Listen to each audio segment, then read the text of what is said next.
All right, good morning. I'd like to call the meeting to order and acknowledge that we're in Treaty 1 territory, the home and traditional land of the Anishinaabe, Ojibwe, Innu, Cree, and Dakota peoples, and the national homeland of the Red River Métis. Our drinking water comes from Shoal Lake 40 First Nation and Treaty 3 territory. My name is Neil Harden. I am chairing today's panel. With me on the panel are Adila Deloro and Bill Moretsky. The assessor today is Jennifer Martins, and the administrative personnel is Sally Caulfield. We'll be hearing applications for revision of the assessment rule in accordance with the Municipal Assessment Act. The matters for which revision is requested have been described in each application, and we'll limit discussion to those matters. The statements that are made at this hearing are sworn testimony, and anybody speaking to the matters must be sworn in. Be advised that comparisons of assessments of properties are not considered evidence of market value by the board. The board is appointed annually by council and is independent of it in the city administration. It makes its decisions on the basis of the evidence provided at this hearing and issues a written order that may be mailed to all parties as soon as possible. Please note that the board's decisions with respect to an application may be appealed to the Manitoba Municipal Board if the matter pertains to assessed value or classification, or to the Court of King's Bench if the matter pertains to the application of exemptions from taxation. Should you wish to appeal, information on how to do so will be included with the board's order. With respect to the hearing process, I will confirm the points of appeal with your property to be addressed with each applicant following the swearing in. We will then have the assessor's testimony followed by questions the applicant may have, then the applicant's testimony followed by questions. Each side will have an opportunity to summarize if they wish. Once all the evidence about an application has been brought forward, the applicant may leave. The process will repeat for each item on the docket today. The session will close after all the applications have been heard, and the board will deliberate in private and make its decisions. You'll receive the board's decision by registered mail as soon as possible. As information, all public hearings are live streamed, recorded, and will be part of the public record. We'll be hearing items 1 through 4 and 6 and 7 on our docket today. Ms. Caulfield, please affirm the assessor's and applicant's testimony. Thank you, Mr. Chair. Madam Assessor, please state your full name. Jennifer Suzanne Martins. Do you affirm that the evidence you are about to give at this hearing is the truth, the whole truth, and nothing but the truth? I do. You. Please state your full name. There we go, Primer. Do you affirm that the evidence you're about to give at this hearing is the truth, the whole truth, and nothing but the truth? I do. Thank you. All right. So the first property on the agenda today is 1161 Henderson Highway. So Ms. Martins, you can proceed on that one. Thank you. This is roll number 0400001900, 1161 Henderson Highway, for the roll year 2024 with reference date of April 1st, 2021. The assessed value is $591,000. This is a CMRST store. It was built in 1967. The wall height is 12 feet. The land area is 5,400 square feet, and the plan area is 3,218 square feet.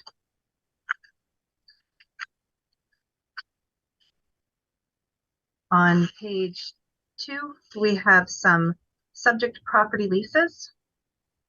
There are 3 of them, ranging in rent per square foot from $21.89 to $23.47. On page 3, we have some comparable rents, and those are ranging from $21.93 to $23. On page 4, we have the income workup. We have currently valued the rents at between $15.72 to $16.21, giving us a potential rent of $48,389. We have a vacancy at 6%, expenses at 3%, with a shortfall at $7 per square foot. we have giving us a net operating income of $42,843 with a capitalization rate of 7.25, giving us the rounded estimated value of $591,000.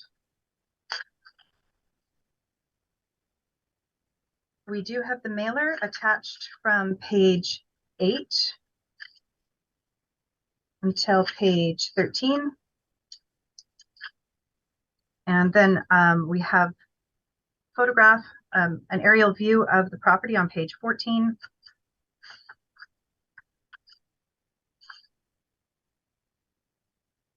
And page 15 is the board order from,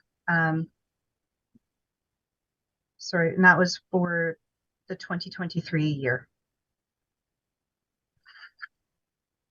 Thank you.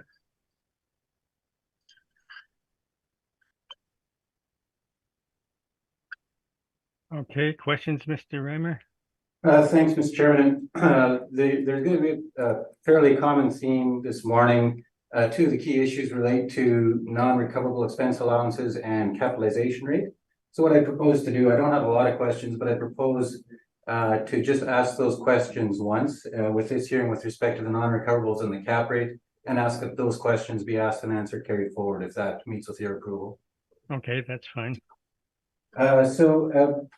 Ms. Martins, briefly turning to page 2 of your materials, the subject property leases and the rates that you've presented there, were you aware or was the department aware, I guess I should say, that these were gross rents? That these were what, pardon me? Gross rents, inclusive of property operating and taxes? Yes, because on page 8, it's marked off as a gross. Right, okay. Then, so here, Mr. Chairman, is where the question that I spoke of earlier, to ask these questions, just be asked once and answered and carried forward. Turning briefly to page 4 then, Ms. Martins. So the department, as a sort of starting point, this is the model-driven assessment for the subject with respect to vacancy and the non-recoverables in the cap rate? Actually, that's why I included page 15. Mm-hmm. This value is based off a decision. And because it was,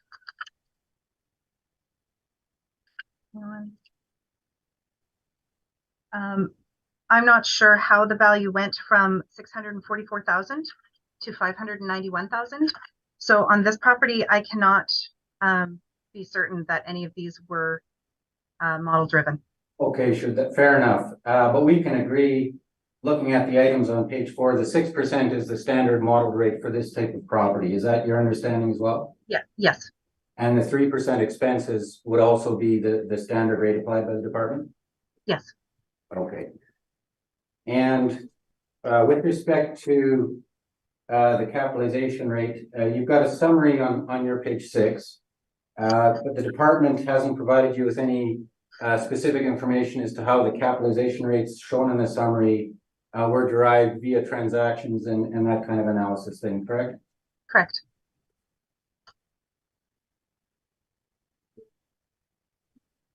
And this is going to be somewhat an unfair question, Ms. Martins, but I'll just ask it based on the situation as I understand it. So the 3% non-recoverable, again, there was no information the department provided to you that would support the 3% in this case and the cases this morning, correct? Not specifically. The department did transfer over to this. It was a while ago. And there was research done at the time that supported the decision of the department to adjust the expense allowances that we use in our model. Sure. So the analysis, as I understand it, was done, but they haven't provided you with the sort of the details of that analysis with respect to this hearing, correct? Correct. Mr. Chairman, those are my questions. Thank you. Okay, Ms. Deloro, do you have any questions? I have no questions, thank you. Okay, Bill, any questions? Yes, I was wondering if you could speak a little bit more to how you arrived at the capitalization rate of 7.25% on this property, please? Actually, in regards to this property, I can't. If you'll notice page 15 and 16, when we got the Board of Revision order, we're not sure. It says that the assessor provided a verbal income and expense analysis in support of a recommendation to reduce the assessment, and that the applicant accepted the verbal recommendation, but I have no knowledge of what that verbal recommendation was. So I can't speak to whether the cap rate in this case was model derived, or if it was an agreement between the assessor that was at the hearing on November 23rd, 2022, or if this was something that they came to an agreement on.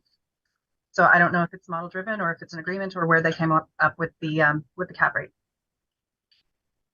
So do you believe that it is a fair cap rate for this property? I do. And why is that? Because it falls in line with buildings of that age group and of that size. Is that in your evidence? How do you come up with that conclusion? Well, I took a look at it and I said, okay, well, it's in alignment with that. I did not provide additional evidence. I didn't do a full cap rate analysis on this property, seeing as the value came from a board decision. Okay, but then you did some research on your own, correct? Having been doing this job for over 16 years and looking at the properties that we have and comparing the values that we have on them, and after going through the last round of Board of Revision appeals, I used my education and knowledge and assessed that this cap rate is a reasonable cap rate for this type of property at this age group in this neighborhood, because it's comparable with what the other ones that we have. Okay. So it's an intuitive thing based on your experience, correct? Yes, and education. Okay, fair enough. Okay, that's all my questions. Thank you. Okay, and I have no questions. Although I do see my name was on a previous panel, but I have no recollection of this property whatsoever. So you can proceed, Mr. Reimer.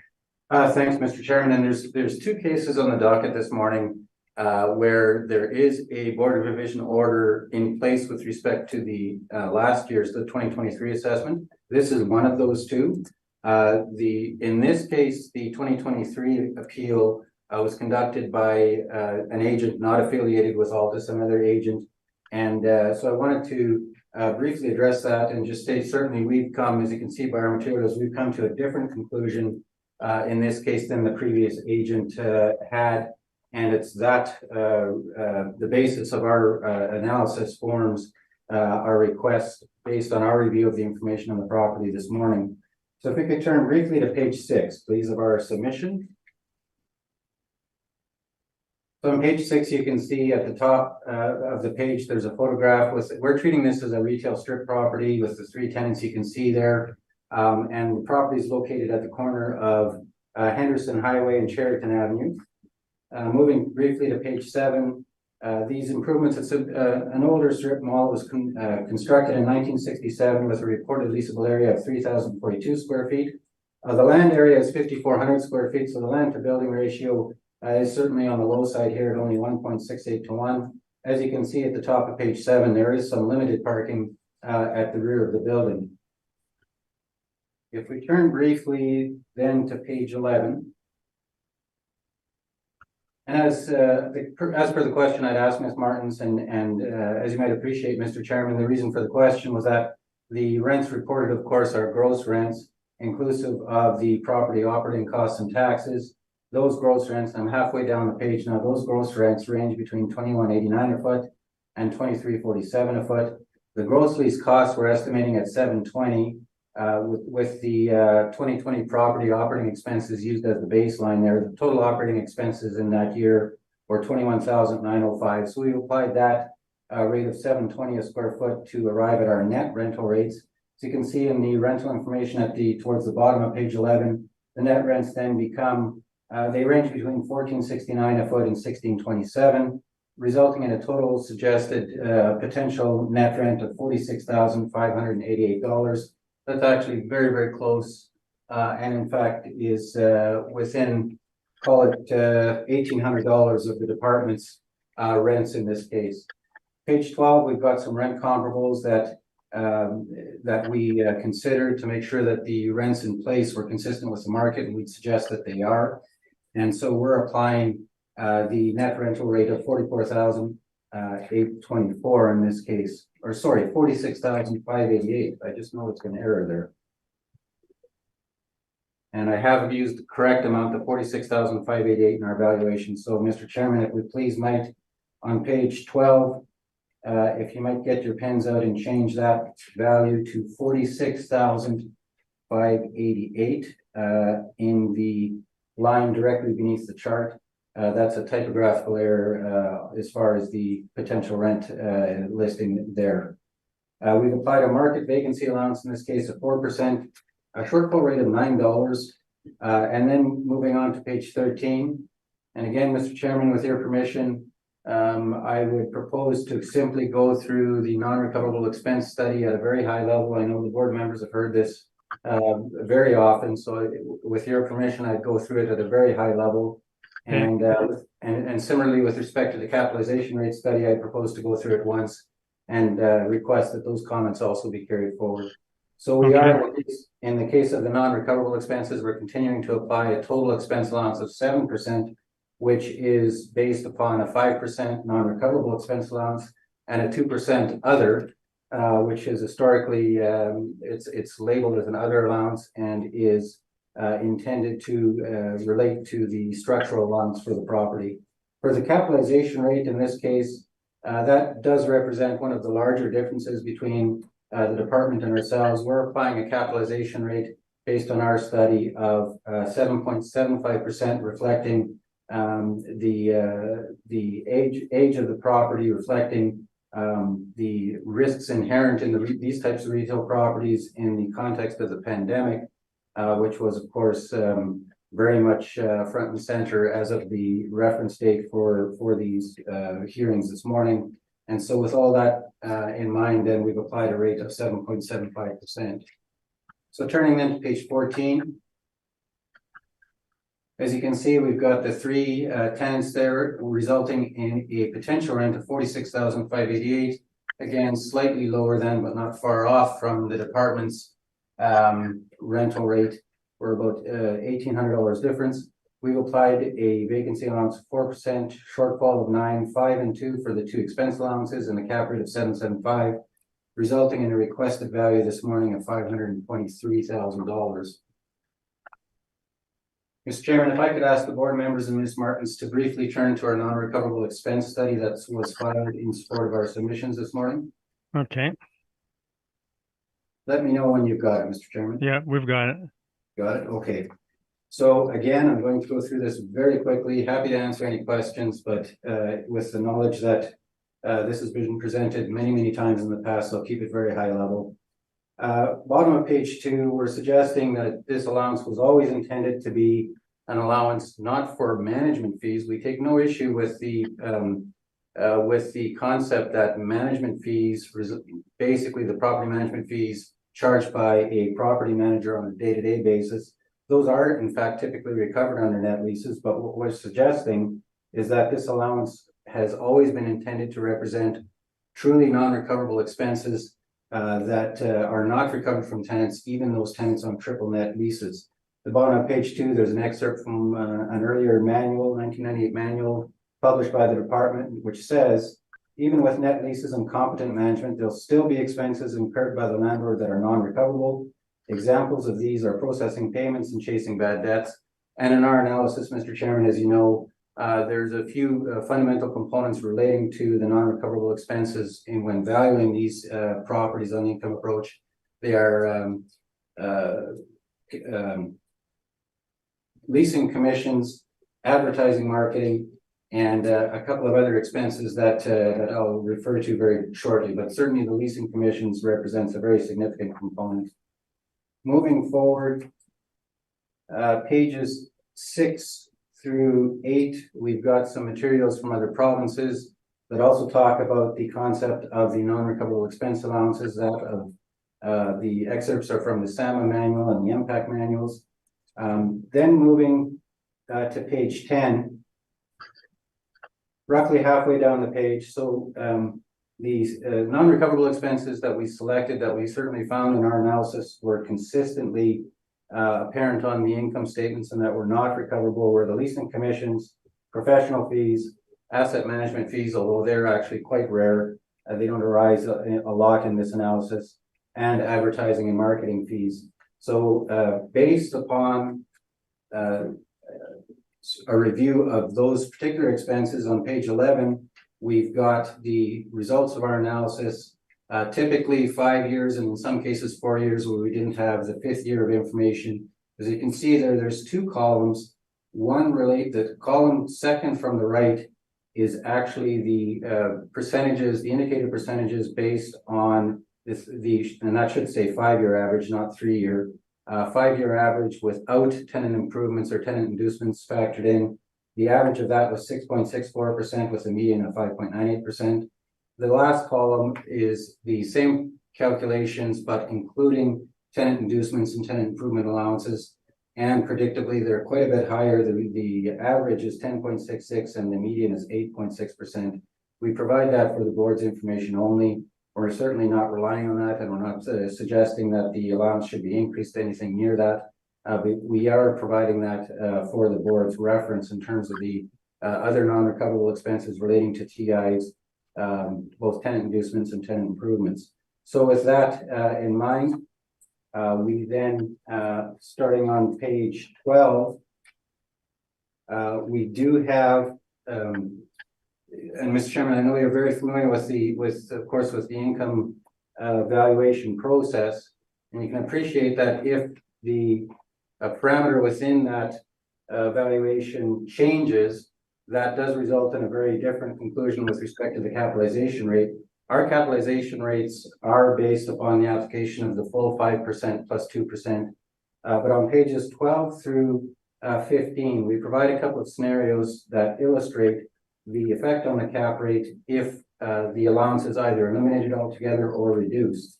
On page 13, and this is pages 13, 14, and 15, these are evaluations that are based on the very same sets of assumptions as the sale price, the potential income, vacancy rate, everything except the non-recoverable expense allowance.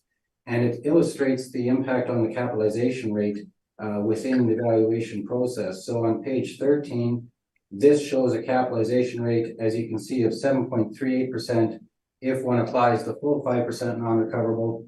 On page 14, using those very same valuation factors, save and except for the non-recoverable expense allowance, if you reduce the non-recoverable expenses to 0, then the indicated cap rate is 7.79%.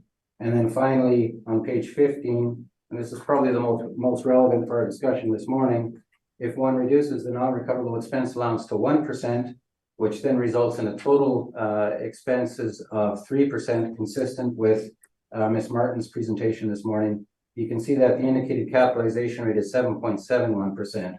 So there is a significant difference in terms of the capitalization rate outcome when one reduces it from 5%, which indicates 7.38%, down to 1%, which indicates then a cap rate of 7.71%. It's an increase of, call it 33 basis points. For the purposes of our discussion this morning, what our request is for the board to consider this morning is if the board chooses to reduce the non-recoverable expenses to a level that's consistent with the department's total allowance of 3%, then we request that our capitalization rate be increased to by 25 basis points, not 33, but 25 for the purposes of our requests. Pages 16 and 17, we've got the non-recoverable sorry, not non-recoverable, the quote unquote other or structural expense allowance, and certainly the 2% allowance, we believe based on our review is very justified, if not somewhat low. So with respect to all the properties this morning, Mr. Chairman, we are requesting the restoration of the 5% non-recoverable expense allowance plus the 2% structural for a total expense allowance of 7%. So if I might then turn to the capitalization rate study.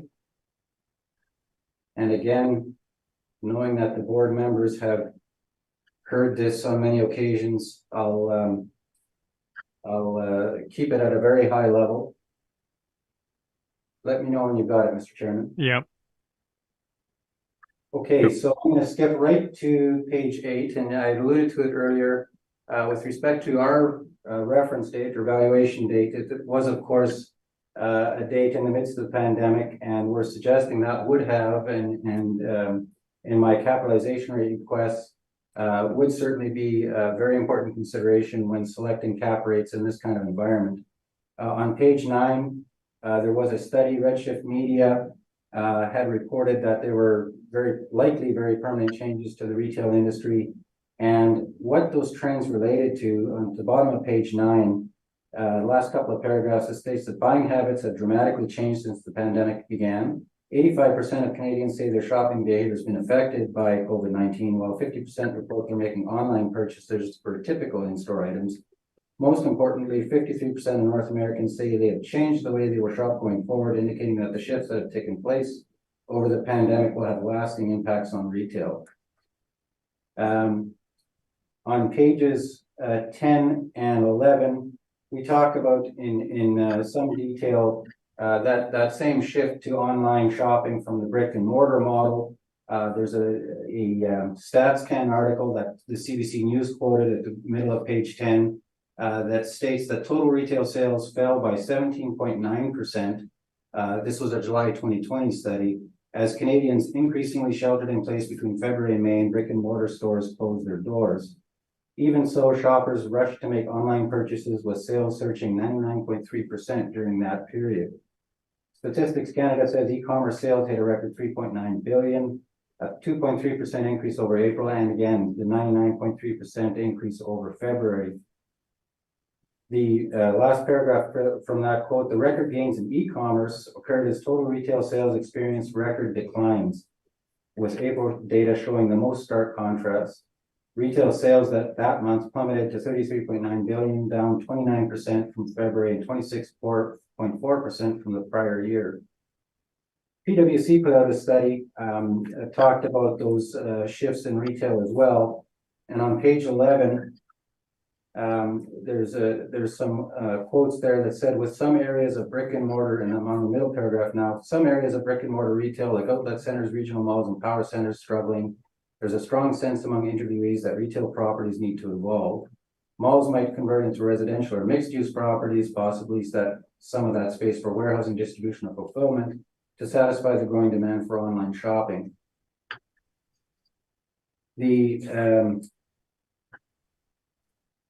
I'm actually going to skip ahead now. And again, I'll leave it with the board, again, with the knowledge that this study has been presented many times. I'm going to skip ahead to page 16. So Altus had actually conducted a couple of studies in 2020 during the pandemic with some of the largest building owners and managers in the country. The first study was in, actually there were 3 studies in April, July, and November of 2020. The surveys were conducted, and the results are shown for retail properties on pages 17, 18, and 19. The market rents, as you can see at the top of page 17, the market rents for most categories of retail properties were expected to decline. And certainly there was a high degree of pessimism relating to the market rents on a go forward in that environment. And on page 18, the capitalization rate, that being a significant issue this morning. At the bottom of page 18, it says the vast majority of respondents projected increases in capitalization rates for retail properties due to the clear risks to the retail sector associated with the pandemic. The top quality chart and illustration is shown at the bottom of page 18. And on page 19, the retail lower quality, and certainly this property would fall into the retail lower quality property. The chart is shown there with some very, very significant a percentage of respondents indicating the expected cap rates to increase between 25 basis points and 50 basis points. So certainly a very difficult environment for the retail sector at that time. And we'd suggest that it needs to be taken into account when selecting capitalization rate in this case. Skipping ahead then briefly to page 24. So the properties that we consider and the capitalization rates that we derive are shown on page 24. They range from a low of 5.92% up to a high of 8.42%. And that's based upon the application of the full 5% non-recoverable allowance. On the very last column on that page, the adjusted Altus cap, that's the very same analysis, save and except for a reduction in the non-recoverable expense allowance from 5% down to 1%. And if you make that adjustment, then the indicated cap rates are between 6.18% and 8.78%. We've provided a brief snapshot of the properties included in our analysis, starting at pages 25 through 31. And then going to page 32, we've got our conclusions as to the retail capitalization rate ranges. For top quality assets, typically in this pandemic environment, those would be the assets anchored by either drug or grocery store properties. Those are the ones that were faring the best in this very difficult environment. So for top quality, we'd suggest 6.25 to 6.75. Standard quality 6.75 to 7.25. And the low quality, which we're suggesting this property would fall within between 7.5% and 8%. So we, to conclude, with respect to the subject property, we're applying a rate of 7.75% in the mid-range of the low quality band that we had indicated in our conclusions. So then we, Mr. Chairman, again going back to page 14 of our initial submission, our request this morning, based upon that valuation, is $523,000. Thank you. All right. Questions, Ms. Martins? Yes. In regards to adjusting the cap rate of this particular property, and due to implications from COVID, has this property's reported that they've had any problems or issues or loss in revenue due to COVID? Well, if you turn to page, our page 26, on question 5, it asks, did the property incur non-recoverable capital expenses? And I think they misread the question, but what they state there is that they had to cover or forgive 25% of rent portions. So there was an impact in this case. And Ms. Martins, your question is a good one. My suggestion with respect to the cap rate is both site specific, but also in terms of the retail environment within the pandemic generally. We're certainly suggesting that the risk profile for these kind of properties increased across the board. And in this case, with a particular 25% forgiveness, there was a direct impact on the property as well.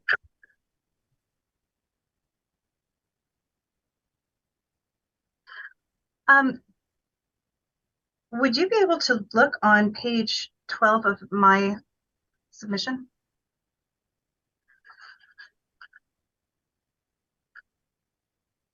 Sorry, we're using different income and expense mailers. Oh, okay. Okay. On mine, they said they had no impact. Right. I see so that. So that's the confusion here, because I was under the assumption that there was no impact. Right. Okay. Yeah, our information is a little different, and certainly, to be clear, Ms. Martins, in terms of the questions asked by the form, if the landlord didn't actually, there were obviously a lot of cases where the landlord was either forgiving or deferring. There's usually a combination of both. Some elements of rents. If they weren't, of course, they're not assuming that they're trustworthy and answering this as they should. They would click on the no box, but I'd suggest that doesn't necessarily impact the overall risk profile. So I understand your question though. It also, in this case, it could have been that they forgave rent for the year of the questionnaire that you submitted, but not the year for the questionnaire that I've submitted. That's certainly very possible. Okay. Now, just briefly, in regards to the expense that we would like to go to, and we're looking at other non-recoverables that you've mentioned. Does this property have any leasing commissions? There was no leasing commissions reported that I could see, but again, in the fee simple valuation we're doing, there would absolutely be leasing commissions either payable internally, or if a broker is retained, or if a broker brings a tenant to the property, then there would be. And okay, so that's in case of turnover. We have that there has been 0 vacancy in this building. Is that correct?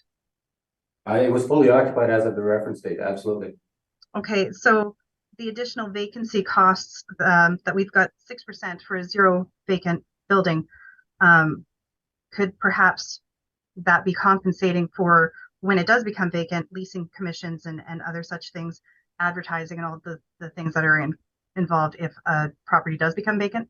No. And okay. the reason I say that, in the valuation, Mr. Chairman, in the valuation using the income approach, of course, an investor, I'd suggest it would be a foolhardy investor who would assume a vacancy allowance of 0, and that's not what Ms. Martins is suggesting. So you're applying a market vacancy allowance that's appropriate for the subject, but the issue of non-recoverables is an entirely different factor that is separate and apart from the vacancy, and the leasing commissions that you're incurring will, of course, presumably improve the vacancy, but it is entirely a separate fee along with the advertising and marketing. So Ms. Martins, I'd suggest those two are not related at all. Okay. Now, how about for asset management fees? Do you feel that asset management fees are applicable for all property owners? No, absolutely not. In fact, they're very rare. Okay. So the asset management fees in our analysis, there was only, as I recall, 2 properties that had them at all. So they are very, very rare. So perhaps we shouldn't be compensating for asset management fees for all the properties in the market if it's very rare. And absolutely not. And it, as I say, in our analysis, it was an extremely small percentage of the properties that even had them. And if one took them out, Ms. Martins, the resulting percentages that would come out of the study the change would be negligible, like far less than sort of 0.01%, just because they're very rare. Okay. That's all my questions. Thank you. Okay, Bill, any questions? Yes, for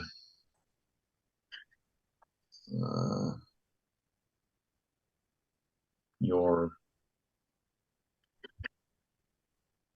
expenses that you had there. You have a 7% non-recoverable expenses, correct? Well, the total is 7. It's broken out. We're still breaking it out, Mr. Chairman, with 2 separate sort of line items. If one would combine them, certainly. But we're still separating them between the non-recoverable expenses, Mr. Moretsky, which relates to those items I talked about, and the 2% structural allowance. So the total is 7, but it's sort of, we're still segmenting the 2 categories. Okay, no, fair enough. And you have a capitalization rate of 7.75% to reach your indicated market value of 522,562. However, you did provide information in your expense study about the impact of using the city's different 3%, the impact on the cap rate. Yes. So if we were to consider the 3%, then you would want that capitalization rate adjusted of 7.75%? Exactly right. We would request then that the capitalization rate be bumped by 25 basis points, resulting in a cap rate of 8%. Okay, so I didn't hear that before, so I was just wanted to clarify that. Yeah. And so if we were to revise your expense to 3%, then you would want 8% cap rate. Yes. That And was, what is the reason for that? If you can just briefly give me a reason why that is. Why if we put the expense down to 3%, that it's a 25-point difference. yeah, absolutely. So, Mr. Chairman, can we go back briefly to our non-recoverable expense study? Go ahead. I'll start with that. So, Mr. Moretsky, could I ask you to turn to page 13? Turn to page 13. Of the non-recoverable expense study? Yes, yes. Okay, so this is, and it's a really, really good question, a very important question. The reason for the adjustment fundamentally is you have to calculate your capitalization rate or perform your capitalization rate analysis consistently with the way that you are valuing the subject. Because of course, if you're not calculating it consistently, you're not comparing apples to apples as far as capitalization rate goes. So on page 13, and again, this is a set of evaluation factors that, the precise same factors of potential rent of $1 million, vacancy allowance of 5%, shortfall rate is the same. The other rate for structural is the same at 2%, and it's assumed a purchase price of 11.5. So again, on page 13, that shows all of those parameters plugged in with a 5% non-recoverable allowance. And if you see at the bottom of page 13, the indicated cap rate there is 7.38%. If you skip to page 15, and if you conduct then the very same valuation using all the same parameters except reducing the non-recoverables to 1%, the capitalization rate indicated in that exact same transaction is 7.71%. So when you make the adjustment above the NOI line, it profoundly affects the capitalization rate conclusion. And so the actual mathematical uptick in the cap rate is 33 basis points in this example that I've given, from 7.38 to 7.71. So now, Mr. Moretsky, if I could ask, and Mr. Chairman, if I could ask the board members and Ms. Martins to turn back to our capitalization rate study briefly. And if we could go back to page 24, please. So, Mr. Moretsky, this is mathematically how it plays out when our methodology, first and foremost, is based on using the full 5%. And on the second column from the right, those are the indicated capitalization rates. But again, using those very same transactions without any changes except for reducing the non-recoverable to 1%. So it's 1% for non-recoverable, 2% for structural. You can see that the capitalization rates there are typically going up.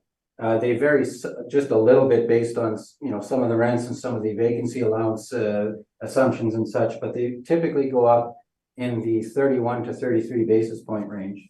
So what we're suggesting, Mr. Moretsky, is 25 basis points and not 33 if one reduces the non-recoverable to 1%. And I won't go into the details, but on the last page, you know what? It's okay. I understand it now, unless some of the other panel members want you to keep going, but I'm fine. Okay, so that it's a very important question, Mr. Chairman. So I for sure wanted to make that very clear. We're doing it in a consistent manner. Okay. Any other questions, Bill? Yes, I still have one. So we got to go back to your brief again. Now you had the difference. Your rent markets is net, the actual net. So you reduced it from gross. It was about $7, was it, or something like that? Yes, indeed, $7.20. And was the information that you derived was that provided somewhere? Yes, indeed. It is located at page 18. Oh, off this mailer? Is it? Off the mailer. So the total expenses you can see in the middle column at line 217. The total expenses listed is 20,780. And that is the figure that we used to come up with the $7.20. Oh, except I used 21,905. So I need to change that.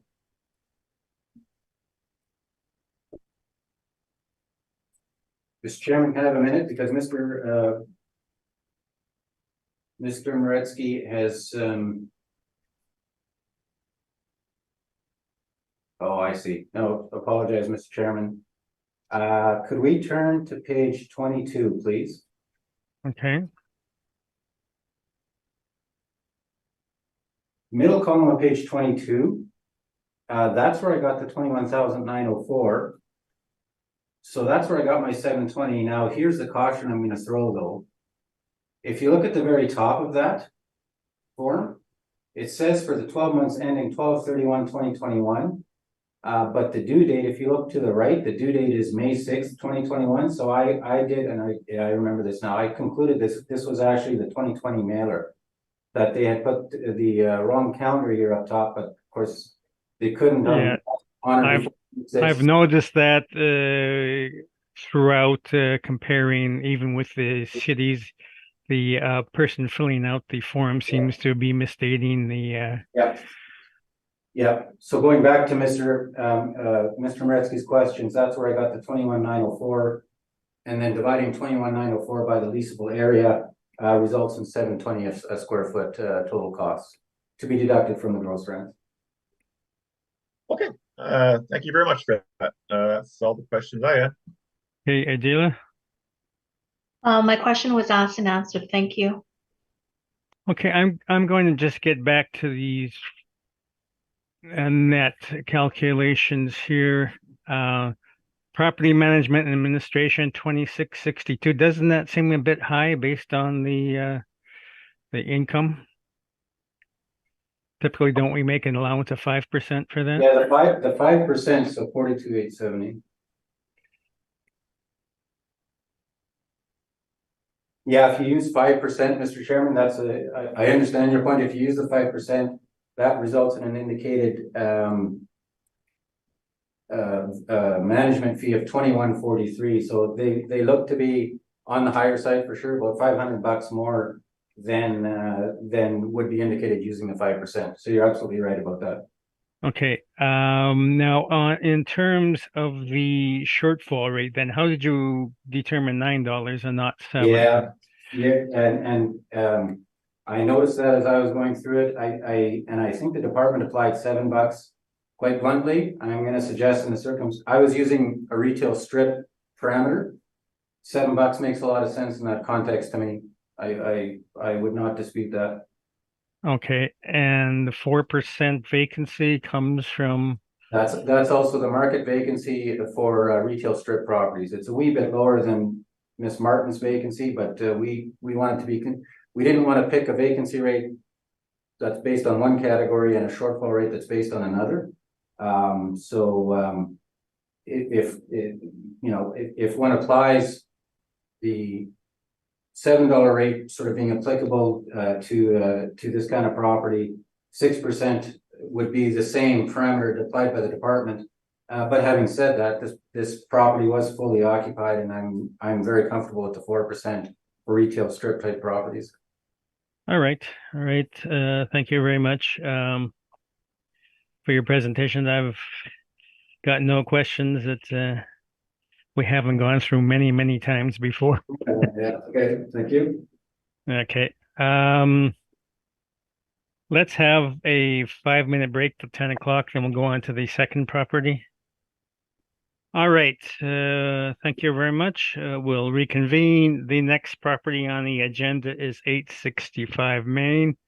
I understand, Ms. Martins, there was originally a non-co-op requested on this one, but you're not proceeding with it. Is that correct?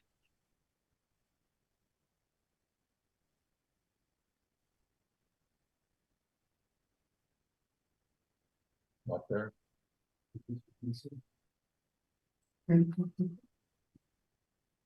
Are you there, Miss Martins? Maybe she's muted.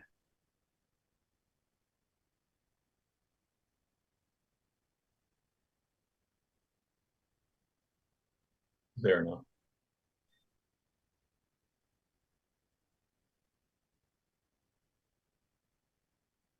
Madam Assessor, are you there? Yes, hello. Okay. We're starting on 865 Main. According to your brief, there was originally a non-co-op requested on this one, but since the ownership has changed, I understand you're not proceeding with it. Yes, thank you very much. I do not want to proceed. I just want it known that that is why there isn't a mailer included. Okay. All right, then proceed with the property then. This is roll number 141-000-56100, file number 23-314, 865 Main Street. This is a CMRST, a store. We have 7 premises for this property, and it is a 2-story building. Actual year built ranges from 1903 to 2010. So there has been construction on this property. The wall height ranges from 12 to 15 feet. The land area is 49,457 square feet, and the plan area is 13,421 square feet. On page 3, we have some comparable rents ranging from $14.99 to $19.80. And if you look on page 4, the income that we have on this property, we have a potential rent of $383,206. We have a 6% vacancy on this one, 3% expenses, with a shortfall at $7 per square foot. We have a net operating income of $337,089, with a capitalization rate of 9.6%. Giving us our adjusted estimated value of $3,511,000. There is a picture and a map showing the location on page 8. And this is at the corner of Main Street and Euclid Avenue. Thank you. All right, questions, Mr. Rimmer? Well, thanks, Mr. Chairman. Ms. Martins, the 2010, in terms of the building age, I'm just briefly looking at your page 1, the 2010 construction, that wasn't a small addition of, or maybe, I'm not sure if you're aware, are you aware that's a small addition of 3,273 square feet? I'm not aware of what the construction was or was not. It was a significant time ago. You bet. Okay. Turning briefly to page 3, and you alluded to it. So this property is located at the corner of Main and Euclid. The comparables, the second comparable through to the bottom, those are in significantly different areas from the subject, correct? Yes, they are. Okay. And turning briefly to page 4. So these are all model driven parameters right from rent right through to cap rate? Yes. Okay. Can you advise, I was trying to piece this together, can you advise which of the premises at the top of page 4 are second, the basement's very clear, but of the main floor and second floor, which are the main floor ones and which are the second floor ones? I believe that the like the basement premise is the one that is the tenant class is 08. Yep. And it's my understanding that the premise at the very top, the C2 standard finish, that's the same square footage as the basement. I'm not 100% sure, but I believe that that is the main floor.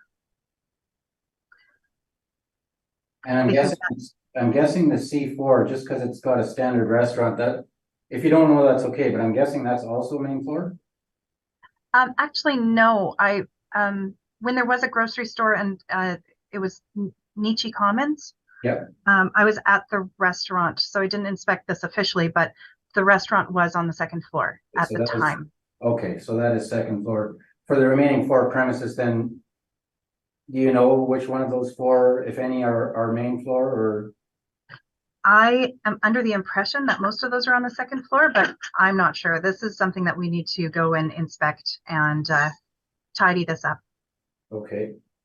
And this is, like you said, this is the former Nietzsche Commons owner occupied property prior to them closing operations, correct? Yes. Mr. Chairman, those are my questions. Thank you. Okay, Adela, do you have any questions? With respect to the comparables, could you just explain why you chose those over one sort of more in the vicinity? It's difficult to find good comparables with that have been submitted to us in the vicinity. So it's when I'm looking and I'm trying to find ones that have first I had difficulty finding one with the square footage to be in alignment with the first comparable, or sorry, with the first premise. And it's very difficult to find. Some of the buildings are between the amount of buildings that are vacant and the amount of buildings in the neighborhood that are owner occupied. It's difficult to find comparable rents that have been submitted to the department, that the mailers are of the style that we can actually add into our system. And did you take into consideration the challenges in that area, or versus the other comparables where they're located? In regards to comparison, there's no way of comparing that. I did try with Isabel, the property on Isabel. That would be in an area that does have some struggles.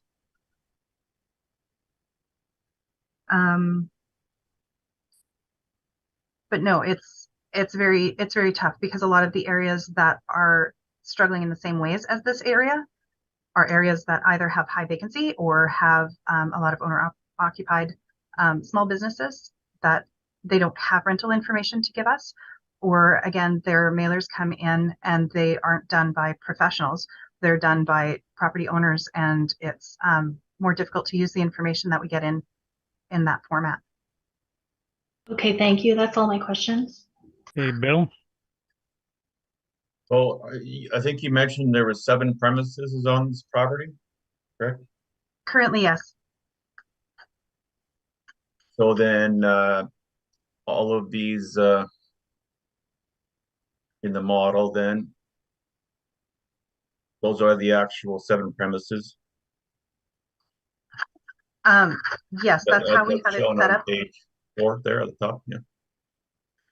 That's how it was previously. There were a number of places that were occupying the different spaces in the building. So are there 7 tenants? One per premise? There was at one point, but I don't believe that's the case now. But we currently, there was a sale, and we currently need to look at how the new owner is using the property. I'm not sure. I don't believe that there are a number of different tenants, and that's why we do need to go into this property and look at cleaning this up. But we haven't done that at this point. At this point, our records have that the building is vacant. So would it be fair to say that, oh, sorry, can you repeat that, what you just said? At this time in our system, we don't have any tenants in any of these locations. We know that the building has been sold, and we know that there have been building permits taken out on it. But we need to go and inspect the property in order to look at the who is actually occupying it, what space they're actually occupying. The vacancy is I'm not sure how long it was vacant between when the previous tenant was moved out and when they bought the property and have moved in. So how long has the building been vacant then? I don't know. Well, there's no actuals from any period at all that you have on record? We have that the last tenant, I believe, moved out in February of 2022, but I could be mistaken on that. And then there was a sale, which is a post-reference sale. And that was in July of 2022. So since July of 2022, I'm not sure what, we haven't gone down and inspected the property. So we don't know if it's vacant or if it was, if it was intentionally vacated for the sale, if it's vacant and they're getting renovations. We don't know because we haven't gone down to inspect it yet. Okay. Well, this is strictly market information you have here on your brief then for that size of building configuration. Mhm. Like from the model, I guess that's what I'm saying. Just Yeah. strictly from the model. There's no other information to go by. Yes. Okay. Fair enough. Thank you very much. Okay, so we don't know what the vacancy was on the reference date then. It was occupied as of the reference date, but since then it has been Okay, vacant since then it has because the become reference date is April 1st of 2021. 21. Okay. All right. And since there was apparently a no mailer for the reference year, then we don't know what kind of we don't have any financial information for that year then. Correct. All right. So no more questions. You can proceed, Mr. Reimer. Thanks, Mr. Chairman. My understanding is a little different than Ms. Martin's. If we can turn, and I'll just turn briefly in my submission to page 23. There's a news article that talks about Nietzsche Commons closing permanently, and my understanding was that they occupied virtually all of the building. So again, I'm a little hesitant because of Ms. Martin's comments, but from our perspective, they were an owner occupant. So when they closed down, that building was much closer, I'd suggest, to 100% vacant than not. I'm not sure the department's records in terms of the last tenant moving out in February of 22. That's not information that I had coming into this hearing. So at pages, just briefly going back, then at pages 20 and 21, there's the and 22, there's the information that was sent in by the previous owner.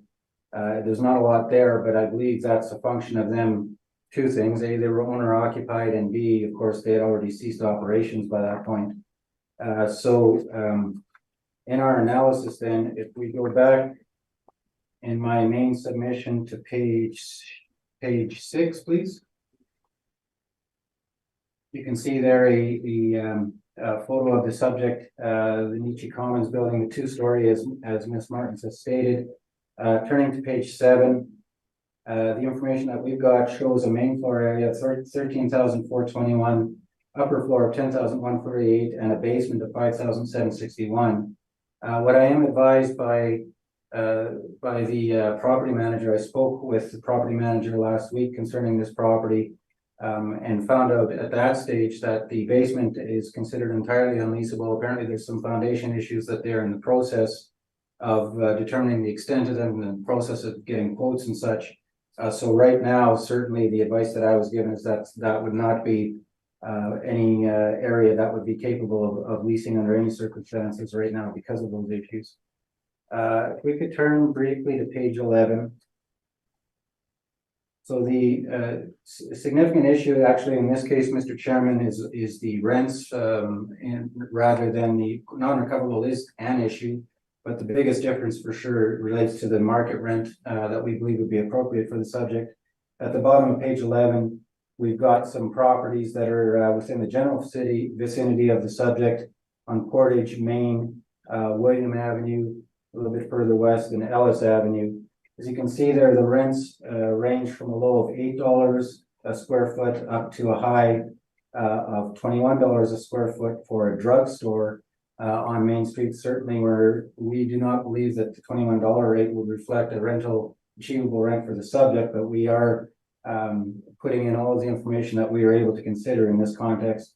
It is not, as Ms. Martins alluded to, it's not particularly easy to find rents in that very near area. But we did try and focus on comparable areas as well. So the all of the rents taken except for index number 6, our main floor rents, index number 6 at $8.05 is upper floor rental rates being paid. If we turn then to page 12, we've got some further upper floor indicators on Portage Avenue, Lombard, King, ranging from $4.89 a foot up to $10.25 a foot. So the suggestion that we've got this morning, Mr. Chairman, based on a consideration of those rents that are in the general area, are the application of $14 net for 13,421 square feet on the main floor, $9 net on 10,148. And for the purposes of our evaluation this morning, I have applied a $5 rent to the basement area. As I say, subsequent to filing these materials, I obtained that further information concerning the basement. That it is not at this stage considered rentable in any way because of those foundation issues. Having said that, I'm going to leave my request stand this morning, if I might. So the overall blended rate, then applying it to both the main floor, upper floor, and the basement area is $10.50.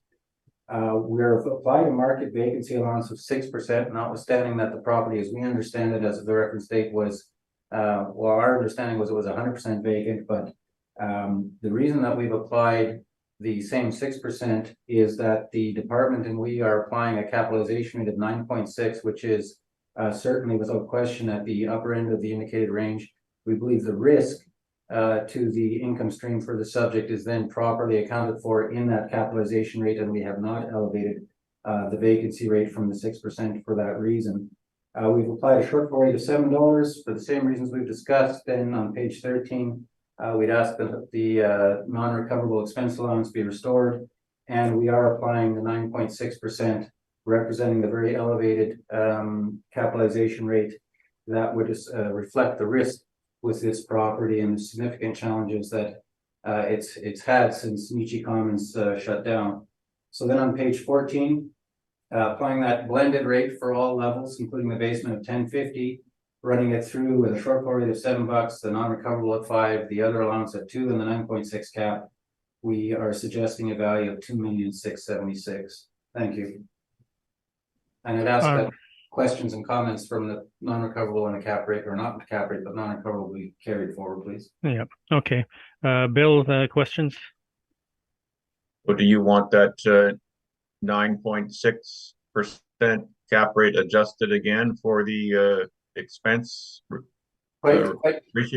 Yeah, quite bluntly, Mr. Chairman, Mr. Meretsky's question is a very good one. I would be very comfortable because of the capitalization rate at 9.6 in this case.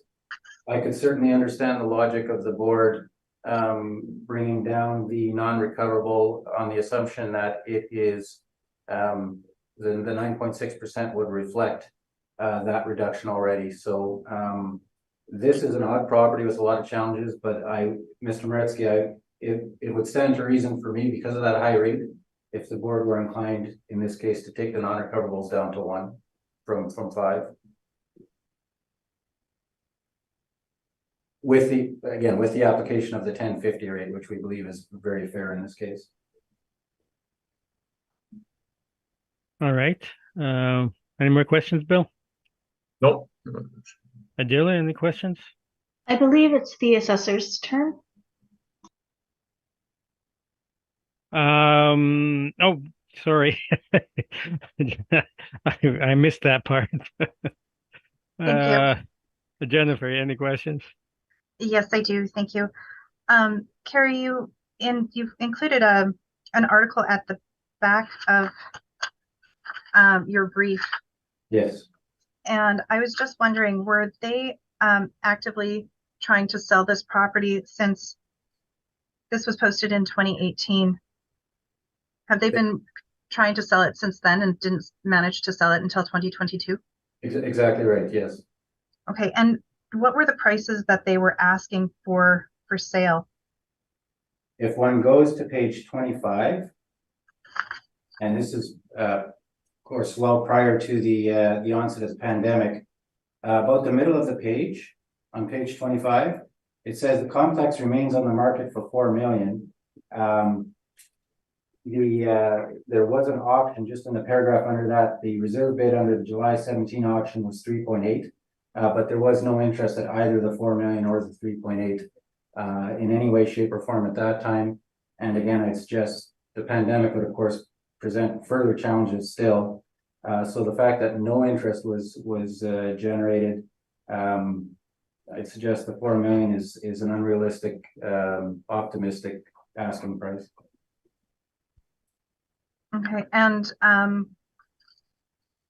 Nietzsche Commons, they vacated around that time in 2018, and we have that there was a charity in there at some point, that we have no knowledge of any type of rent that was paid. Do you have any knowledge of any type of rent from 2018 when Nietzsche Commons vacated until the current purchase? I do not know. Okay, those are my questions. Thank you. Okay. Now, Adela, any questions? No, I don't. Thank you, Mr. Chairman. Okay, I was ahead of my time again. I apologize to Ms. Martins. All right, I have no questions either. So let's move on to 1790 Main. Let me just open the files.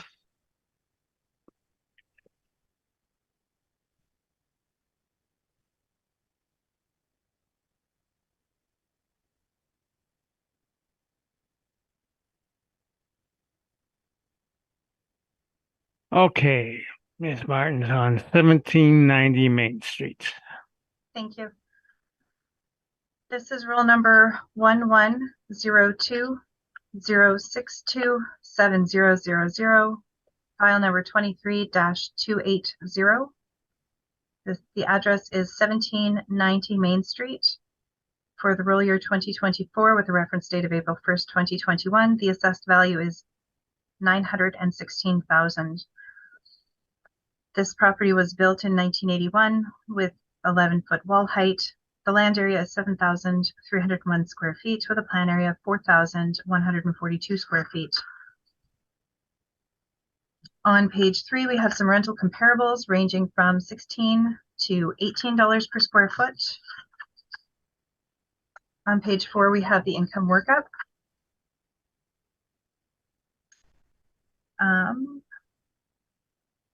We have the potential rent at $73,393. There is not a lot of calculation on that one, so sorry.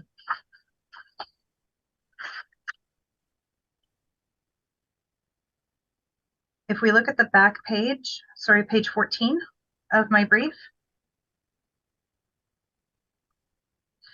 you'll see that the value of $916,000 is based on the net operating income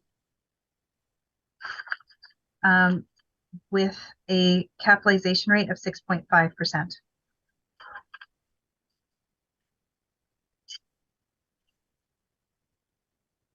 We do have a mailer on this one from page 8 to page 13. And on page 16, we have an overhead picture and just a map kind of showing that this is at the corner of Main Street and Kilbride Avenue. Thank you. Okay, questions, Mr. Reimer?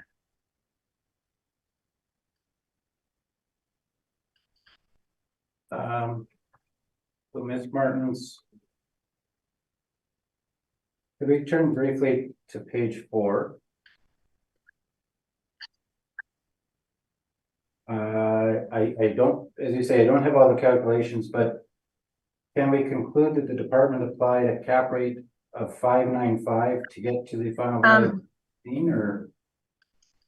That was the initial cap rate, but the 916,000 is based on a cap rate of 6.5.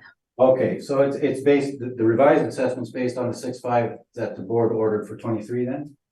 Yes. Okay. Now, the subject property leases on page 2, you said no leases were found, but we could agree this is a property that, as of the reference date, was leased or available for lease, correct? If we look,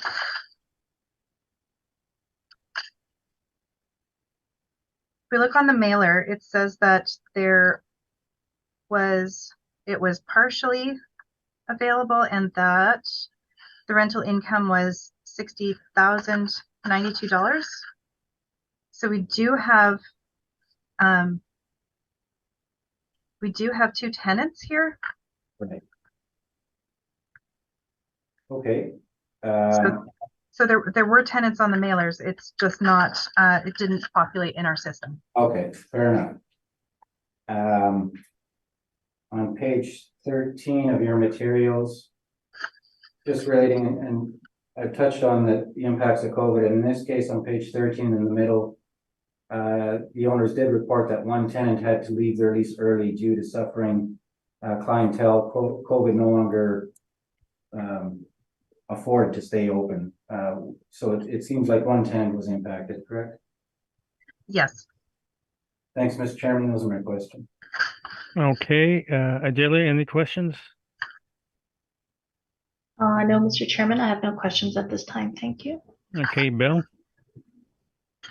Yes, for your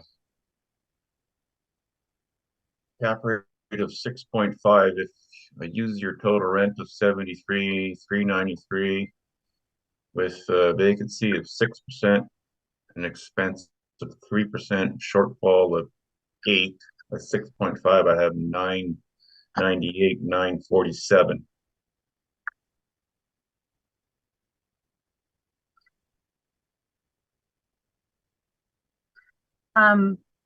Once again, the valuation was from a board order.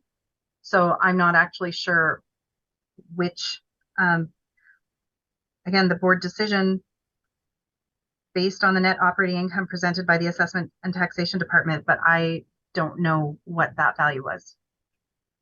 But that was the order that was given from the board.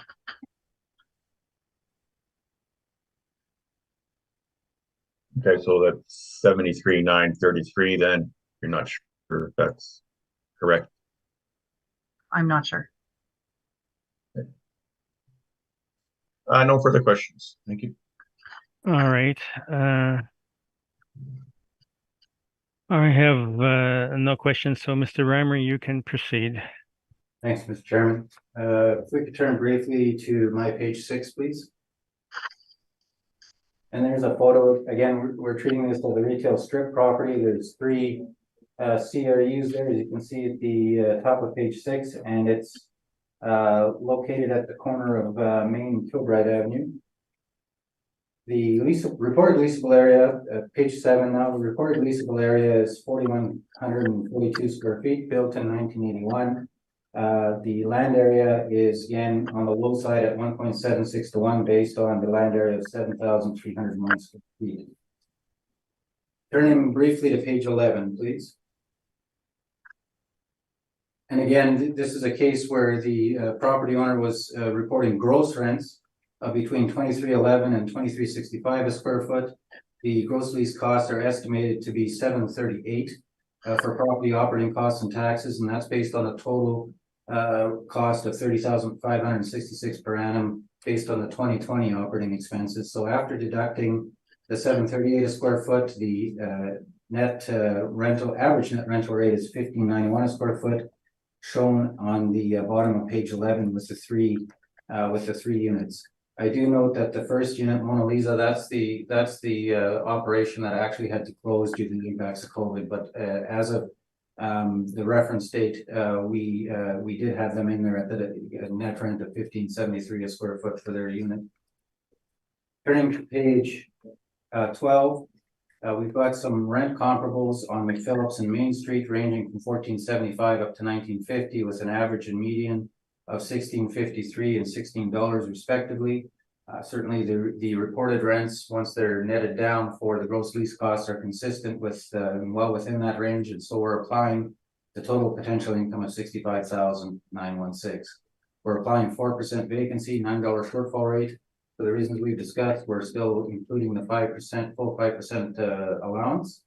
And then on the capitalization rate on page 13, we certainly firmly believe that this property would fall within the lower quality subset in our capitalization rate analysis. And we're applying a cap. That range, if you recall, Mr. Chairman, was between 7.5% and 8%. And we're applying a rate of 7.75% in this case. So then turning to page 14, as you can see there with the application of the potential average rent of $15.91, the parameters as shown in the 7.75 cap rate, we come in at a requested value of $740,000. This is another case where another agent was involved at the Board of Revision with respect to 2023, and we've come to a different conclusion and asked the board to order accordingly. Thank you. All right. Questions, Ms. Martins? Sorry, just one moment.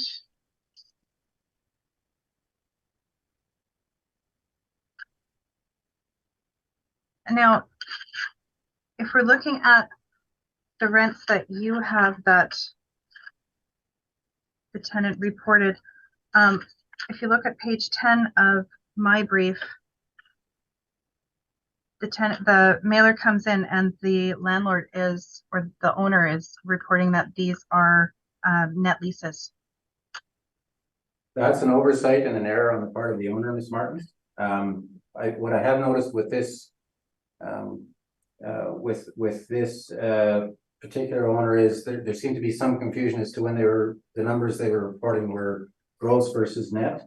If you look at page 8 of your submission, it's actually probably most clearly set out in the income statement where they show the income type as gross, and of course they show the reduction of all of the expenses to come in with their or they're showing the total expenses as $34,015 included in those gross rents.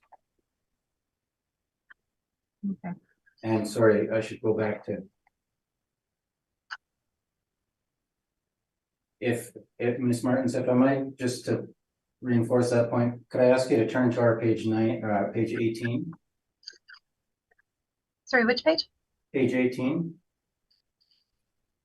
This is the INE mailer that we had. I believe the departments likely got this as well, where it shows the gross rental revenue and the total expenses of $30,565, and that's certainly the lease rates or the information that we use to calculate the net rental rates in this case, and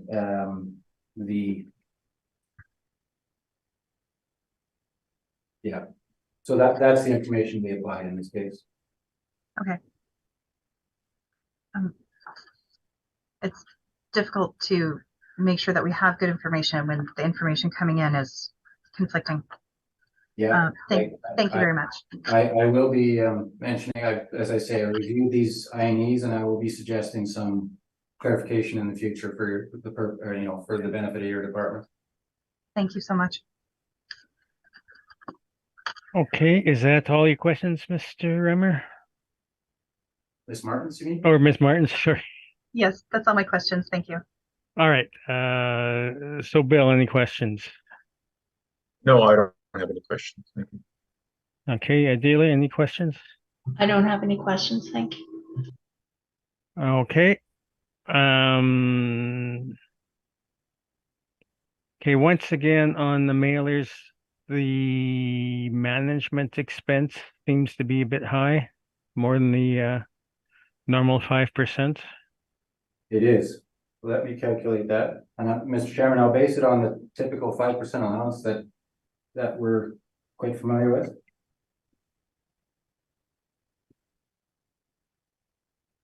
So that would result in an indicated stabilized management fee of $28.64 rather than the $34.79. So I agree with you. It does seem on the high side. It's about over $6 difference. Yep. Okay. Yeah, I have.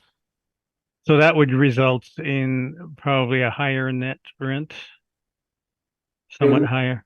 It would, yes, it would. Yes, you're right. It would be, small. Small, yeah. But it, reducing the total potential by $600. So if you take the 65,916 and add $615, then that would adjust for the management. Yes. Yeah. Yeah. So that really wouldn't be that much, but all right. Thank you very much.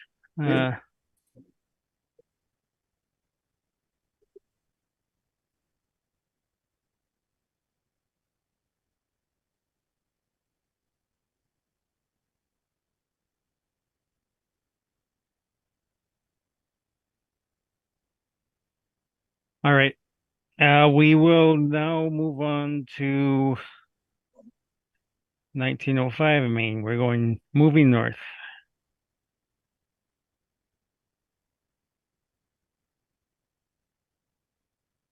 Again, let me open the proper files.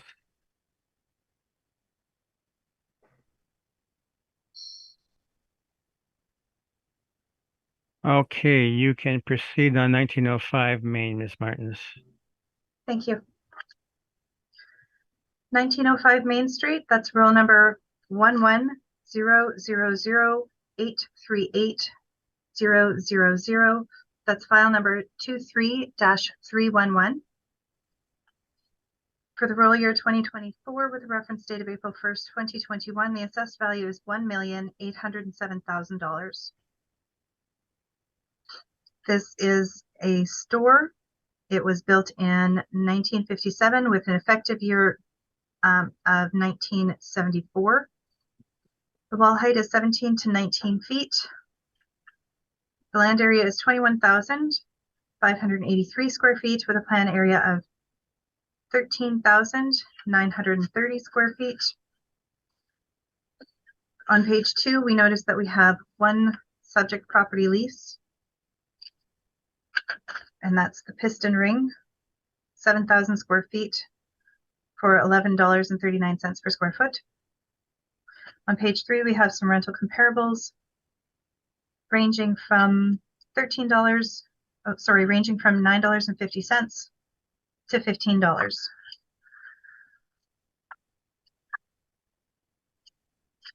On page 4, we have the calculations. The potential rent is $161,941. We have a 6% for the vacancy amount. We have 3% for expenses with $7 per square foot per shortfall, giving us a net operating income of $140,925. We've utilized a 7.8% capitalization rate, giving us our estimated value after adjustments of $1,807,000. We do have a mailer on. Yes, we do have a mailer on this one, page 8 through 12.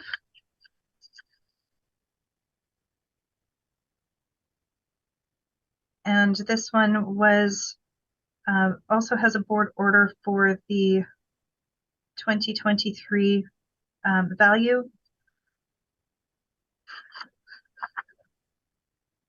And it was based on a verbal recommendation presented by the department. There are pictures on page 15, an overhead view of the property, and then a map showing that this property is at the corner of Main Street and Royal Avenue. Thank you. All right. Questions, Mr. Reimer? Just a couple, Mr. Chairman, thanks. Ms. Martins, could we turn briefly to page 4? Yes. I believe that, but correct me if your records are different, the last premise, the 2,800 square feet, I have that as basement space, and I know that the department's label there is storage mezzanine, but do you know, can you clarify if that's basement? No. Okay. No, you can't clarify, or no, it's not basement? No, I can't. Sorry, I can't clarify. Fair enough.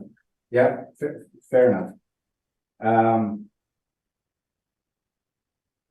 Thank you, Mr. Chairman. That's my only question. Okay, Bill, any questions?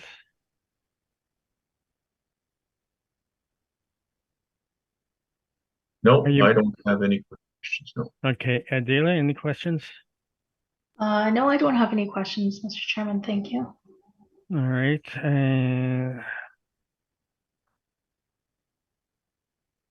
okay, I have no questions either. So you can begin, Mr. Reimer. Thanks, Mr. Chairman. If we could go, this is the last case where there's a previous board order, and this actually was a case where Altus was involved with the 2023 decision. We had a chance to review that property subsequent to the appeal hearing and did actually come to a different conclusion after this realty assessment hearing was held for 2023, and that's the reason why I'm here this morning. If we could go to page 11, please, of my submission. So as Ms. Martins pointed out, the 2023 assessment for the subject was reduced from 2,116,000 to 1,807,000. What's happened subsequent to that appeal hearing is that the market net rent applied specifically to the piston ring space, and that's space of 7,001 square feet, had been reduced to the net rental rate that was in place, the rental rate of $11.39 a square foot. And our submission this morning is based upon the change that we've made in our 2024 submission is based upon the application of the $11.39 a square foot rate under the November 2019 lease renewal. So as you can see at the bottom of page 11, for all intents and purposes, there's effectively, well, there's 3 issues, but the most significant difference now relates to the potential rent. The potential rent we calculate on the bottom of page 11 is $151,841. That is in turn based on, if you look just above that, the piston ring retail space at $11.39, resulting in a net rent of $79,741. That is the difference between that and Ms. Martin's presentation, where the department supplied 1,316 square foot, resulting in a net potential net rent of $92,133. So we're, in that respect, we're about just about $12,500 different, and that represents the lion's share of the differences in our request this morning. Looking at going to the next page on page 12, we're applying 6% vacancy, $7 shortfall, again 5% non-recoverable. The department in this case has applied a market capitalization rate of 7.8%. We are actually applying, there's a typo there, that should say at the bottom of page 12, the very last paragraph, it says 7.785. That's a typo. It should say 7.75%. So we're applying a capitalization rate that's actually just a touch lower than the department at 7.75%. So turning to page 13 then, with the application of those parameters and including the net rent of $11.39 for the piston ring space, the remainder of the space being owner occupied, results in a potential rent of $151,841. Running it through using the parameters shown, including 5% non-recoverable and a 7.75 cap rate, our suggested value this morning is $1,626,000. Thank you. Okay, questions, Ms. Martin?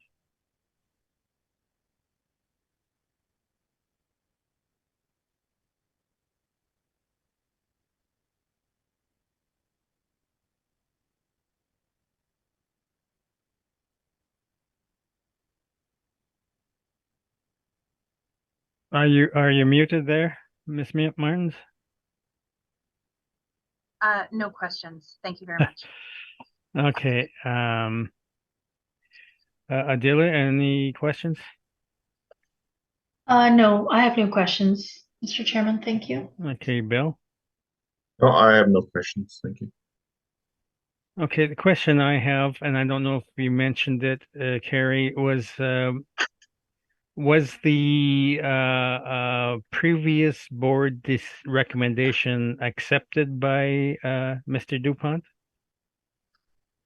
It wasn't accepted, as I understand it, but here's the other important point. At that point, it wasn't appealed further either to the municipal board. So no municipal board appeal was filed with that order. And it was the second review occurred, basically when the business assessment for the piston ring, appeal became known. And that's when Mr. DuPont, conducted the further review. All right. All right. Thank you very much for that. I have no more questions then.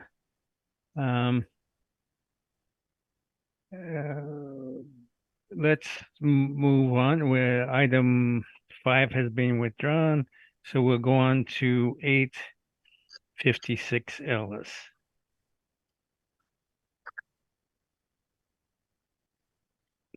And give me an opportunity to open the files.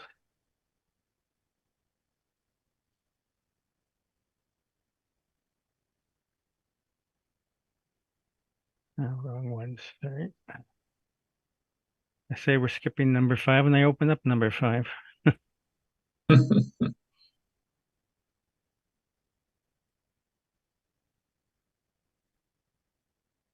Okay, Ms. Martin's on 856 Ellis.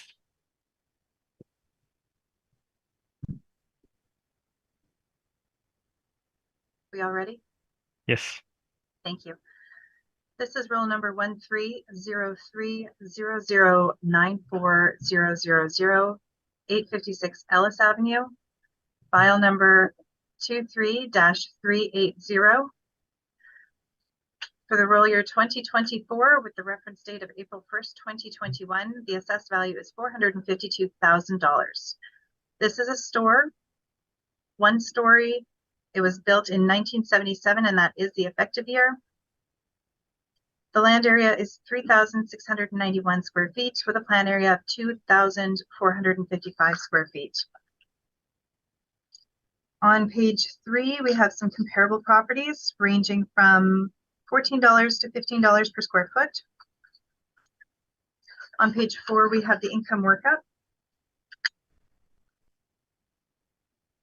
We have a potential rent of $37,782 with a vacancy at 6%, expenses at 3%, and a shortfall at $7.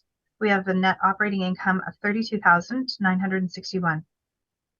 We've applied a capitalization rate of 7.3%, giving us the estimated value after adjustments of $452,000.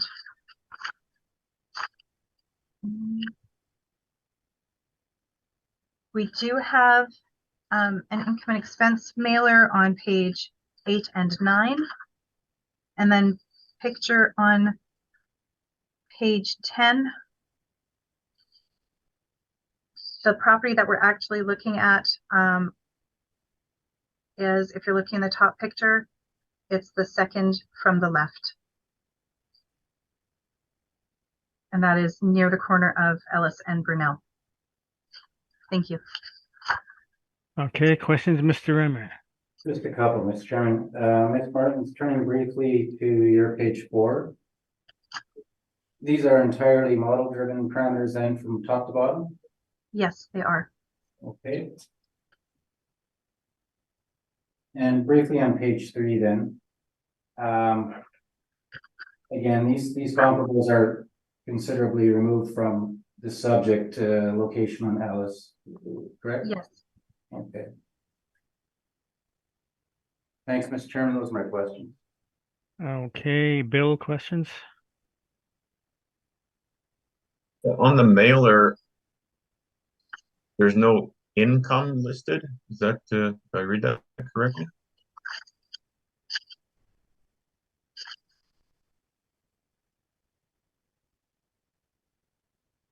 That's correct.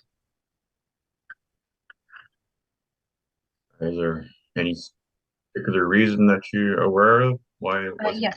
reported?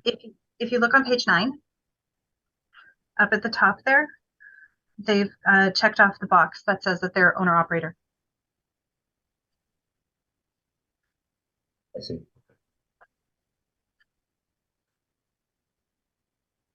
All right.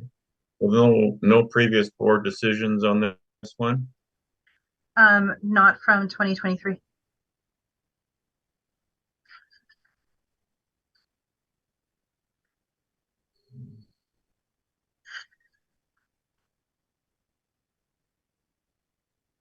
Let me have a look at your comparables here.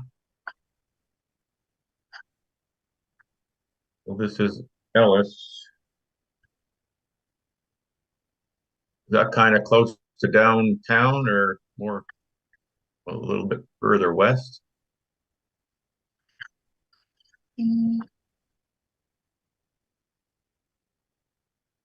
Well, I recognize Lipton. That's getting closer to,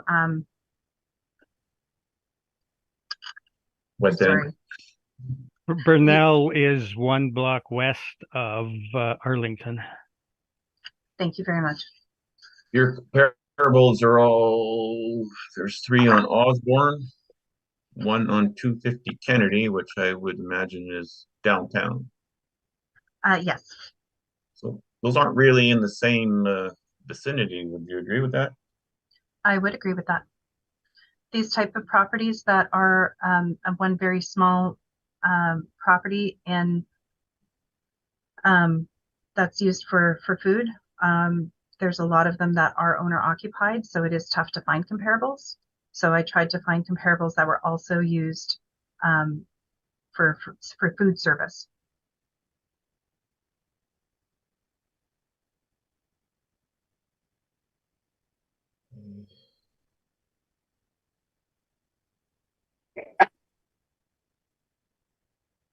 And that's what the model came up with for food service, 1459 net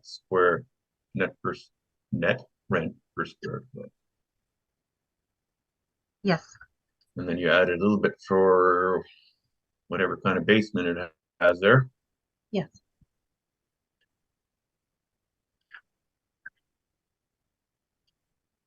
And how old is this building?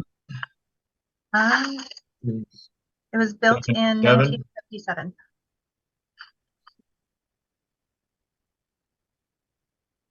And that 7.3% cap rate is reflective of a building of that age? Yes, it is. Okay, no further questions. Thank you. Okay. Adela, do you have any questions? No, my questions were asked and answered. Thank you. Okay, then Mr. Ramey, you can proceed. Thanks, Mr. Chairman. Could we please turn to page 6 of our submission? And yeah, it's for clarification of the location. This isn't certainly not near downtown. It's I think better characterized as sort of in the west end. It's as you can see in the photograph at the top, it's a restaurant that is owner occupied. Mr. Maretsky asked about the income, and Ms. Martin's advice was exactly consistent with ours. It's 100% owner occupied, no rentals being generated from it. As you can see at the map at the bottom of page 6, it's just to the west of the intersection of Ellis and Burnell Street. And the improvements, as mentioned, constructed in 1977 with a main floor area of 2455 square feet and a partial basement of 1,304 square feet.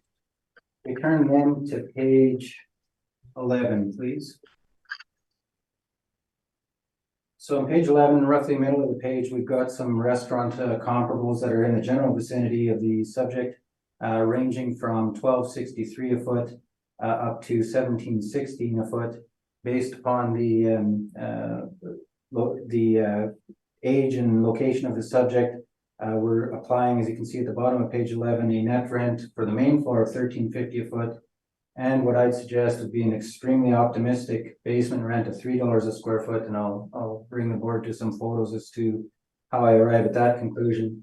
So our net rent total is 37,055 square feet. It's about $700 or so lower than the department. So not far off, but certainly with respect to the basement space, I'd suggest we're being very optimistic. Turning to page 12, vacancy at 6, shortfall at 7. the reasons we've discussed, non-recoverable expense allowance, formerly known as management, at 5, the structural allowance at 2. And in our respectful submission, again, we firmly place this property within the lower quality of the band in our capitalization rate study. That band, if you recall, Mr. Chairman, is between 7.5 and 8, and we're applying a rate of 7.75% in this case that we believe would reflect the challenges both with respect to the fact that it's a restaurant, very difficult in the pandemic. Obviously, this restaurant doesn't have a drive-through. It's not in the realm of the fast food category. So in the context of both the pandemic, and also given the locational issues and the older age of the subject, we believe 775 fairly captures that risk.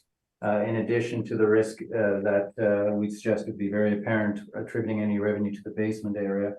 So going to page 13 then, with the main floor area at 1350, basement at $3, and running through those parameters I've just mentioned, including the 775 cap, we arrive at a suggested value of $398,000.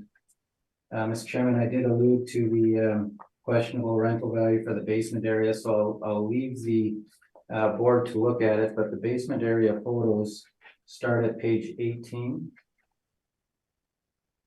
And they continue 18, 19, 20, and 21 and 22 show the condition of the basement. It's in obviously inferior condition, but there are a couple of freezers down there, as you can see, so there is at least notionally some added value, which is why we applied the $3, but bluntly, that's, I believe, very optimistic in terms of getting that kind of rate in the open market. Be that as it may, with that additional risk factor with the income attributable to the basement, we suggest the board seriously consider the 775 cap rate in this case and the value of $398,000. Thank you. All right, questions, Ms. Martins? No questions. Thank you. All right. Are there other questions? I have no questions, thank you. Okay, questions, Bill?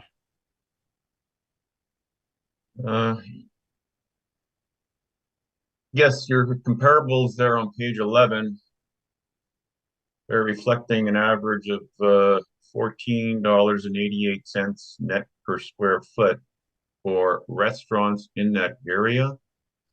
In the general, some of them are actually built or they're all kind of old, but effective age 1970s. There's 3 of them.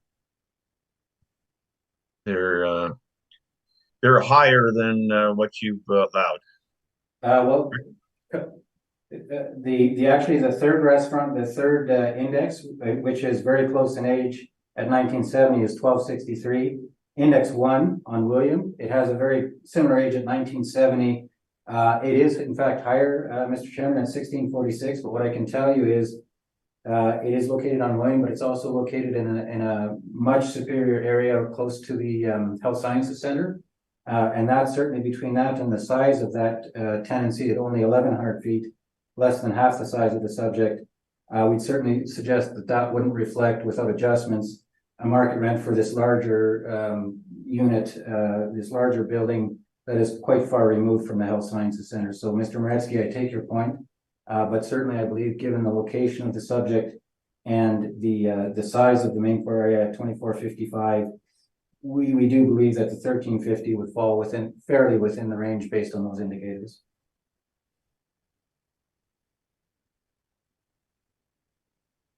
What did you say the size was? 2450? 2455 is the main floor area plus the basement area of 1304. And to clarify, Mr. Chairman, the red comparables on the chart, none of them include any basement at all. That's just main floor area.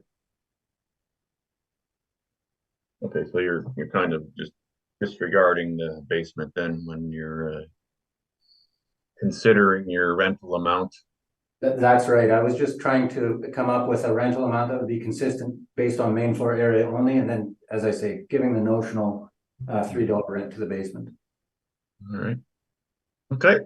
No further questions. All right, and I have no questions, so we will proceed on to our Last property, 685 Osborne.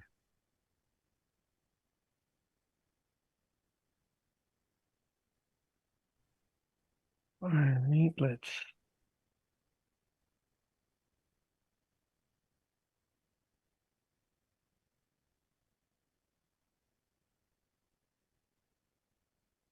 Okay, Ms. Martins, you can proceed.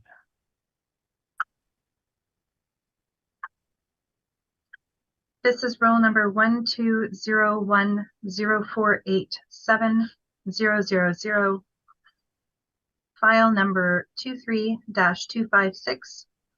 The address is 685 Osborne Street. Roll year 2024, reference date April 1st, 2021. The assessed value is $372,000. This is a store. It was built in 1960 and has an effective year of 1967.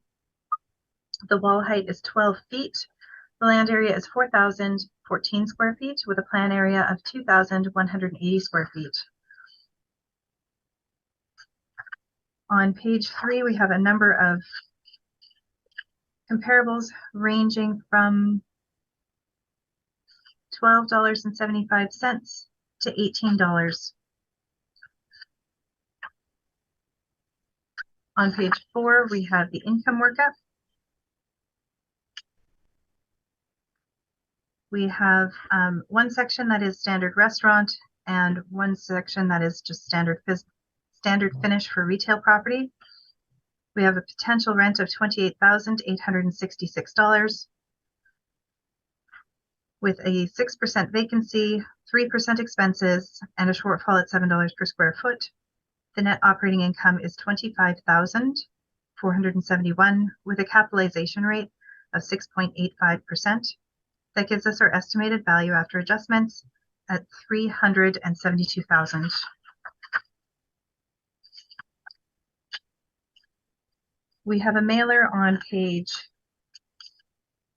8 through 13 and a picture on the back on page 14 showing that this property is on Osborne between Walker and Rathgar. And it is, again, the second property from the left.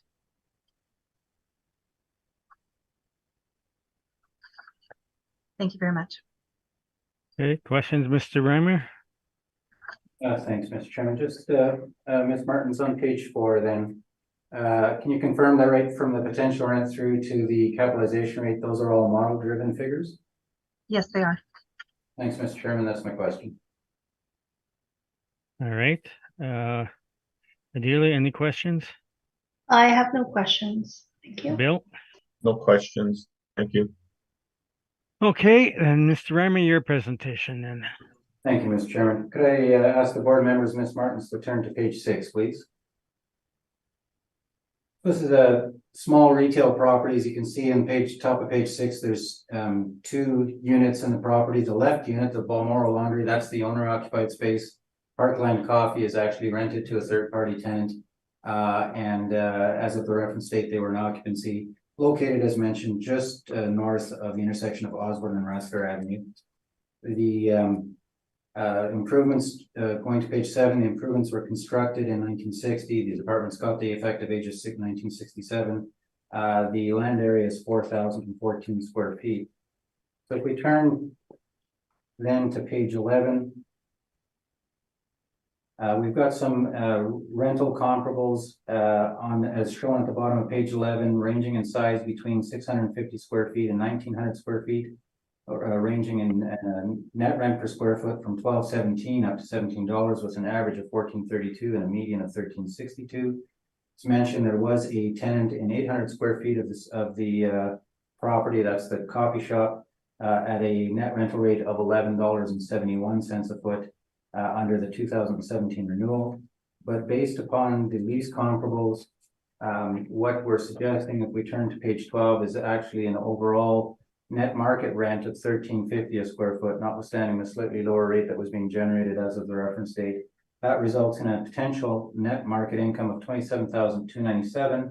That in turn, if you recall, Mr. Chairman, is roughly $1,600 higher or lower than the department's applied. So we're not far out, but there is some difference there. The other issues in this case, of course, relate to the non-recoverable. Ask that those comments be carried forward at 5%. And the other significant issue is the capitalization rate. In this case, we're treating this property, because of the location, we're treating the property with respect to the style of the property, would still put it in the lower quality category, given the risks within the pandemic and retail generally.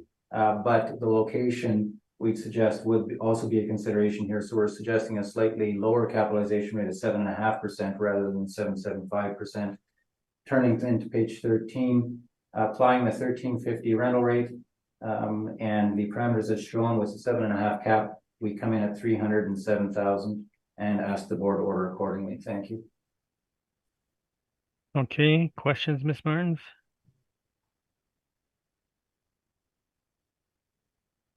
No questions at this time. Thank you. Okay, Bill, questions? I have no questions. Thank you. Adela? I have no questions. Thank you, Mr. Chairman. All right, I have no questions. So we have heard all the items on the agenda today, and this hearing is now adjourned.